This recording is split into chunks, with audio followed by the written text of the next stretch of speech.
नमस्कार दोस्तों, स्वागत है आपका फिर से हमारे YouTube चैनल प्रज्ञा हिंदी केंद्र में। जैसा कि आप लोगों को कल मैंने बताया था शब्दों के बारे में ना, समझाया तो दिया था मैंने कंप्लीट। अब एक एक करके हम सबको डिटेल में लिख रहे हैं। तो कल तो हमारे 2 नंबर हो गए थे क्लियर। अब तीसरा नंबर है रूप और अर्थ के आधार पर। क्या है? रूप और अर्थ के आधार पर। अब रूप और अर्थ के आधार पर भी ये 2 प्रकार के होते हैं, एक सार्थक, दूसरा निरर्थक। अब सार्थक यानी कोई ना कोई अर्थ तो होना चाहिए उसमें, और निरर्थक जिसका कोई भी अर्थ ना हो। तो इनको लिखते हैं अपना नंबर 1 करके लिख लें। सार्थक शब्द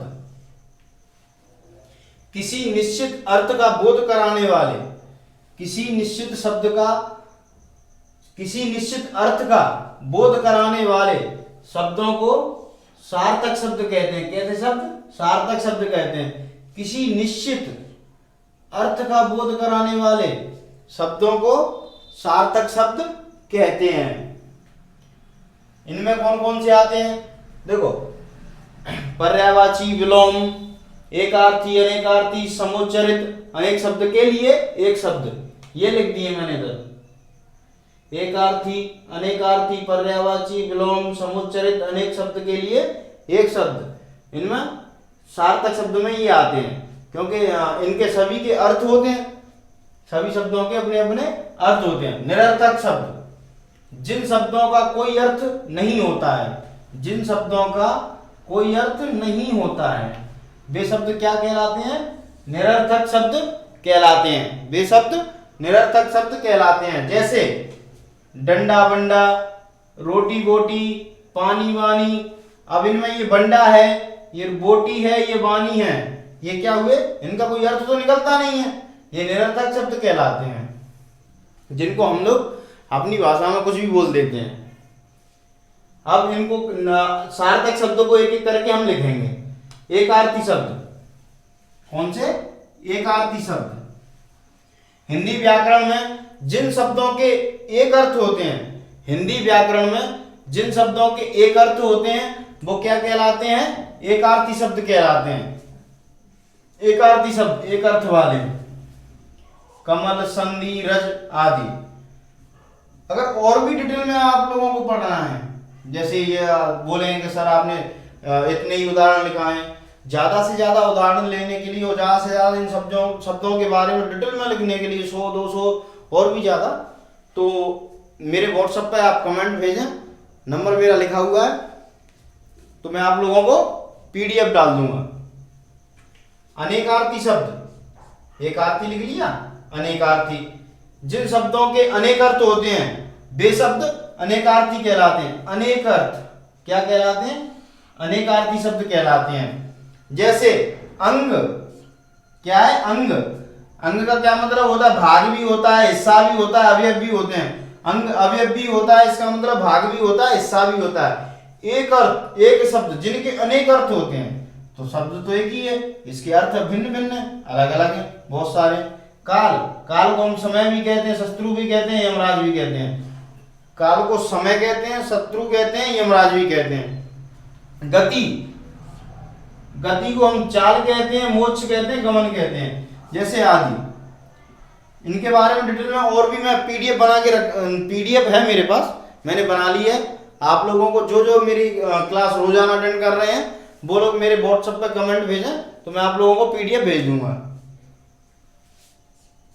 सी, पर्यायवाची शब्द, एकार्थी, अनेकार्थी, अब आ गया पर्यायवाची। ऐसे शब्द जिनके अर्थ या पर्याय समान होते हैं परंतु शब्द कई होते हैं। ऐसे शब्द जिनके अर्थ या पर्याय समान होते हैं परंतु शब्द कई होते हैं, पर्यायवाची शब्द कहलाते हैं। जैसे श्री गणेश, श्री गणेश का पर्यायवाची, पर्यायवाची तो आप छोटे से पढ़ रहे होंगे, तो वही पर्यायवाची शब्द है। अब श्री गणेश, श्री गणेश का पर्यायवाची कितने? वक्रतुंड, एकदंत, कृष्ण पिंडाच, गजबका, लंबोदर, विकटमेव, विघ्न राजेंद्र, और भी है। अग्नि, अग्नि का आग, अनल, पावक, दहन, जातिवेद, कृषाणु, रोहित वासु, कृषाणु, रोहितासु, अग्नि का आग अनल पावक दहन जाति वेद कृषाणु रोहितासु, है ना। अश्व, अश्व का घोड़ा, तुरंग, है, बाज, सेंधव, बछेड़ा, घोटक।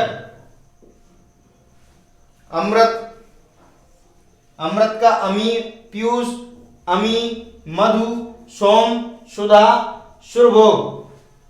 और भी है, मैंने पीडीएफ बना के रख ली है आप लोगों के लिए। मुझे पता लोग कहाँ तक पहुंच गए। पर्यायवाची लिख लिया हमने, है ना। तो अब हम विलोम शब्द लिखेंगे। विलोम शब्द, विलोम का अर्थ होता है उल्टा। विलोम का अर्थ क्या होता है? उल्टा। जब किसी शब्द का विपरीत अर्थ दिया जाता है, जब किसी शब्द का विपरीत या उल्टा अर्थ दिया जाता है तो उसे हम क्या कहते हैं?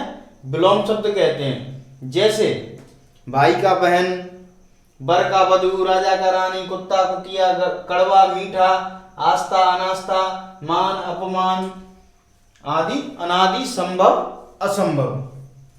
ये हमारे उदाहरण हो गए। ये मैं कई बार बोल चुका हूँ आप लोगों को। अगर ज्यादा से ज्यादा उदाहरण आप लोगों को चाहिए तो मेरे व्हाट्सएप पर कमेंट जरूर भेजना, तो मैं आप लोगों को पीडीएफ अपलोड करा दूंगा, है ना। नेक्स्ट है हमारा समुच्चरित। कौन सा है? समुच्चरित शब्द। ऐसे शब्द जिनका उच्चारण तो एक समान होता है ऐसे शब्द जिनका उच्चारण तो एक समान होता है लेकिन उनका अर्थ भिन्न होता है। लेकिन उनका अर्थ भिन्न होता है ना। क्या कहलाते हैं? हमारे समुच्चरित शब्द कहलाते हैं। समुच्चरित शब्द कहलाते हैं। जैसे आदि, आदि, जल्दबाजी में अपन पढ़ लेते हैं ना, ये तो आदि लिखा हुआ है। तो आदि, आदि का होता है आरंभ, आदि का होता है आदत वाला।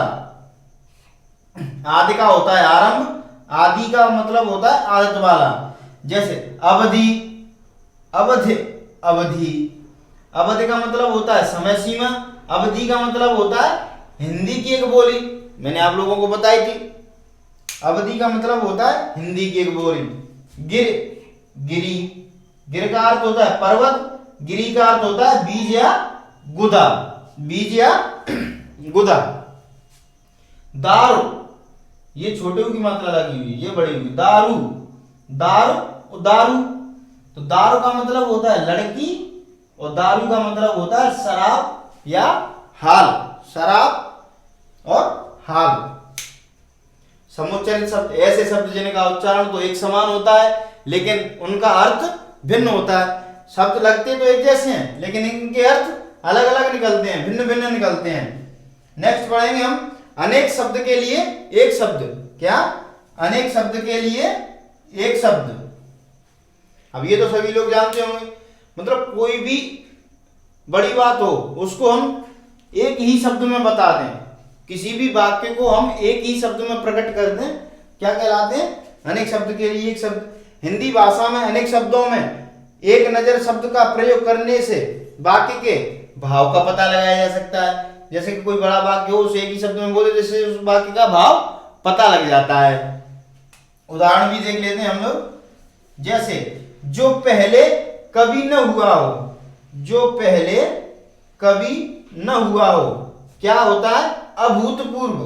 अब इस लंबे से वाक्य से बड़े वाक्य का हमने छोटे से वाक्य में आंसर दे दिया। जो पहले कभी न हुआ हो, अभूतपूर्व। जो चिंता के योग्य न हो, जो चिंता के योग्य न हो, अचिंतनीय। जो चिंता के योग्य न हो कौन कहलाता? अचिंतनीय। जो शक करने योग्य न हो, जो शक करने योग्य न हो, अशोक।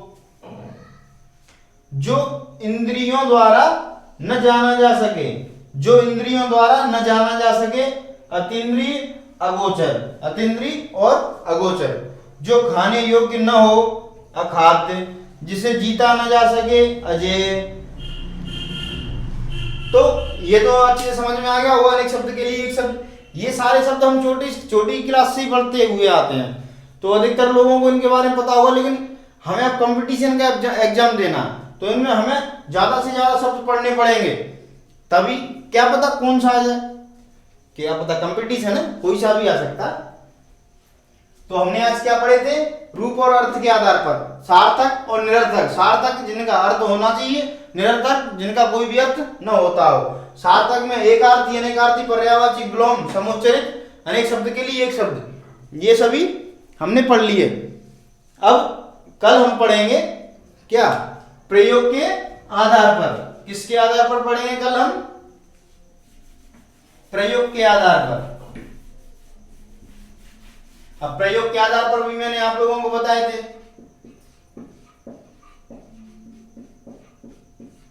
प्रयोग के आधार पर। अब इनमें दो होते हैं, विकारी, अविकारी। कौन कौन से होते हैं, विकारी, अविकारी।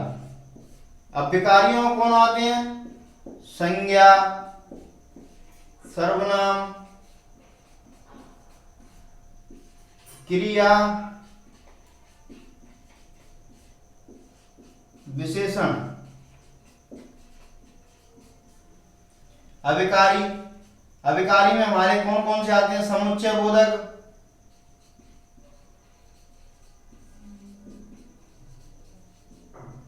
समुच्चय बोधक, संबंध बोधक, विस्मयाद बोधक,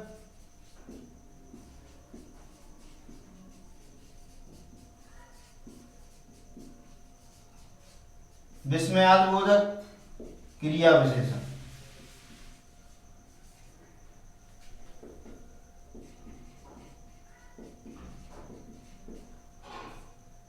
अब कल हम विकारी अविकारी पढ़ेंगे। तो विकारी में हमारे कौन कौन से, संज्ञा, सर्वनाम, क्रिया, विशेषण। इनको भी हम अच्छे से एक एक करके पढ़ेंगे, पहले संज्ञा, फिर सर्वनाम, फिर क्रिया, विशेषण, फिर इनको पढ़ेंगे। हमें जल्दबाजी नहीं करनी है, अच्छे अच्छे नोट्स बनाने हैं जिनको हम कई बार पढ़ सकें। एक बार पढ़ने के बाद फिर दोबारा से भी हम पढ़ सकें, अच्छे नोट्स बनाने। अगर कोई भी गलती हो रही हो जो आपकी समझ में आ रही हो वो मुझे बता सकते हैं। और अगर हमारी वीडियो अच्छी लग रही हो आप लोगों को, अगर मैं सही से पढ़ा रहा हूं तो आप रोजाना क्लास लिया करें मेरी, और कमेंट भी किया करें इस पर, कोई शब्द समझ में नहीं आ रहा हो या कहीं पर भी प्रॉब्लम हो रही हो। इस वीडियो को लाइक, सब्सक्राइब, शेयर जरूर करना। इसी के साथ मैं विदा लेना चाहता हूँ। अगला फिर चैप्टर रहेगा हमारा विकारी से। जय हिंद, जय भारत दोस्तों।